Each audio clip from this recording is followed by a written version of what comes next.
Добар ден на сите. Како што знаете, денеска е убав ден.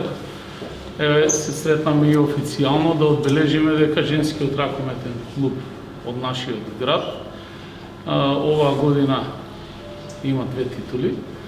Едната е освојување на купот на државата и втората е први во првенството во државната лига. Овој клуб води традиција од 1929 година и е наследник на зачетоците на женскиот ракомет во нашиот град. Ние како општина сме горди на нивните резултати. Општината до сега помагаше во рамки на финансиските активности на клубот преку соработка со Општинскиот сојуз на спортови. Оваа година некаде ги покривме трошоците од околу 20%, кои што се вкупни потрошени средства во работењето на клубот, со поддршка на Советот на Општина Куманово, преку Општинскиот сојуз на спортови. Дополнително обезбедивме сали и услови за тренирање на оваа екипа на нашиот град и верувам дека ова ќе биде само поттик да продолжиме да редиме врвни спортски резултати.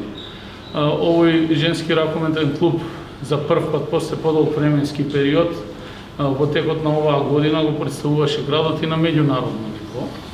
Квалитетот на лигата таму е малку поинаков, но сепак достоинствено се покажаме дека знаеме да се бориме и со светските сили во ракометот. И посакувам успех на сите полиња и воедно во мое лично име и во име на граѓаните на општина Куманово сакам да се заблагодарам првенствено на играчите во клубот, тоест играчките, дополнително и на раководството на клубот и на Општинскиот сојуз на спортови, кое што дава комплетна поддршка во делот на активностите на овој клуб. Општина Куманово има намера да продолжи со ваквите активности, да дава поддршка се со цел да се развива и врвниот спорт во нашата општина. Воедно испраќам порака да останатите клубови да го следат примерот на женскиот ракометен клуб, особено во делот на развојот на младите генерации и развојот на помладите категории, бидејќи на тој начин добиваме поголем број на домашни играчи кои што учат од странските играчи и репрезентативците во делот на развојот на спортот и спортските дисциплини во град. Благодарам.